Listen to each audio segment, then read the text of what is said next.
September 25, 1944. It is 2 a.m. in London. Deep beneath Westminster, in the underground war room at 10 Downing Street, Winston Churchill stands alone. A single lamp throws long shadows across a massive map of Europe pinned to the wall. France is shaded blue. Belgium is almost clear. Allied arrows point east toward Germany. A half-empty glass of whiskey rests untouched beside him. Churchill hasn't slept in 36 hours. His body is exhausted, but his mind refuses to slow. For the first time since 1939, the war finally feels winnable. Paris is free. Allied armies are advancing on all fronts. Germany is retreating. And yet, something feels wrong. Churchill can't explain it, but he feels it in his bones. The door opens quietly. General Hastings, Pug, Ismay, his chief of staff, steps inside carrying a thick folder. His face is pale, almost gray. "Prime Minister," Ismay says softly, "you need to see this. It just came in from Holland." Churchill takes the folder. He opens it. His hand stops halfway through the first page. The room goes silent. "How many?" Churchill asks, his voice barely above a whisper. Ismay swallows. 10,000, sir. Give or take. The 1st Airborne Division at Arnhem. They're gone. 10,000 British soldiers. Lost in 9 days. Operation Market Garden, Field Marshal Bernard Montgomery's bold plan to end the war by Christmas, has just become one of the bloodiest disasters in British military history. Churchill slowly sets the folder down, as if it might shatter. "Where is Patton right now?" he asks. Ismay steps forward and points at the map. "Here, sir. His Third Army is east of Nancy, 15 miles from the German border." Churchill stares at the map. Montgomery in Holland. Patton 200 miles south. "Get me the supply reports," Churchill says. "Every gallon of fuel. Every ton of ammunition. Montgomery and Patton. I want exact numbers. 1 hour." At 3 a.m., the reports arrive. Churchill spreads them across the table. Ismay stands beside him in silence. The numbers tell a story that makes Churchill's blood run cold. For 9 days, September 17th through the 25th, Montgomery's 21st Army Group received absolute priority. 1,400 tons of fuel every single day. Every available truck. Every supply convoy. Every spare drop of petrol the Allies could move went north to support Market Garden. The plan had looked perfect on paper. 3 airborne divisions would drop into Holland, seizing bridges. Armored units would race up a single highway. The Rhine would be crossed at Arnhem. From there, Allied forces would smash into the Ruhr, the industrial heart of Germany, and end the war before winter. Montgomery had promised Churchill it would work. He staked his reputation on it. On September 17th, the British 1st Airborne Division dropped at Arnhem. Elite troops. Some of the best soldiers Britain had ever trained. Their orders were simple: hold the bridge for 48 hours. They held for 9 days. German resistance was devastating. 2 SS Panzer divisions, battle-hardened veterans, were refitting near Arnhem. British intelligence missed them. Or ignored them. Dutch resistance fighters warned of tanks.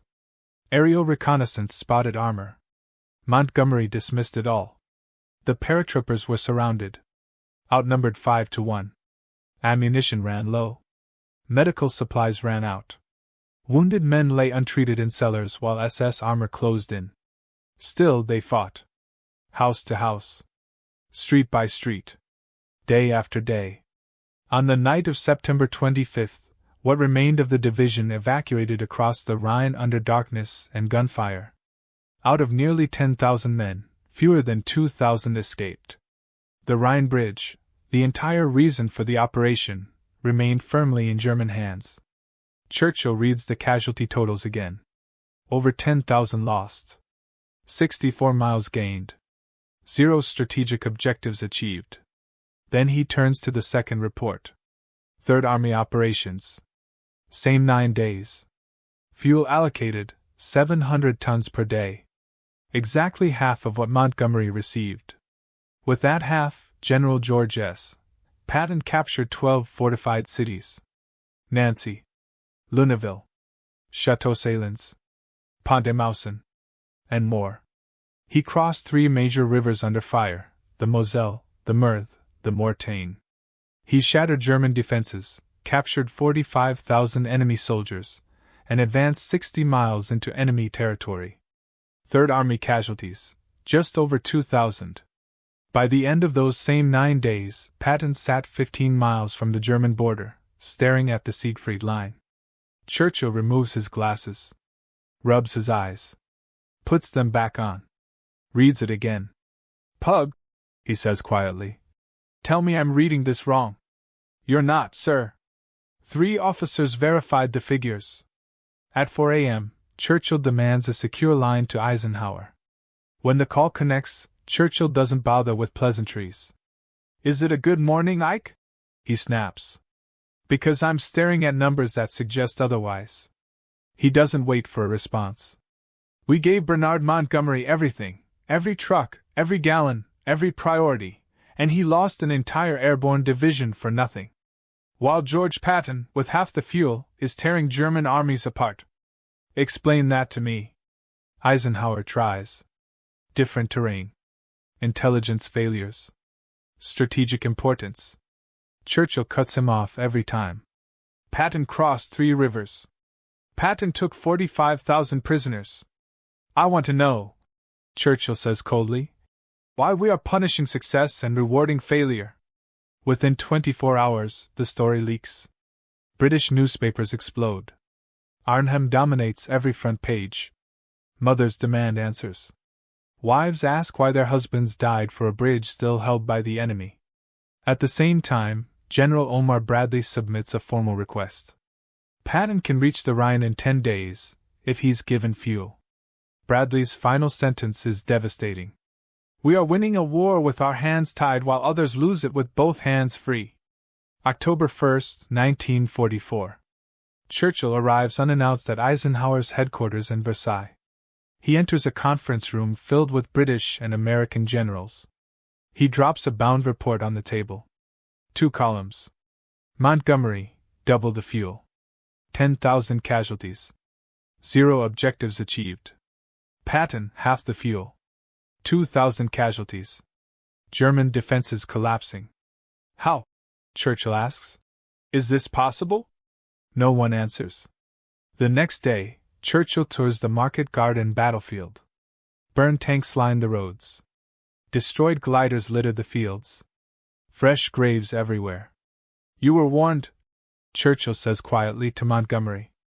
"You gambled 10,000 lives," he continues, "and you lost." Later, Churchill visits Patton in Nancy.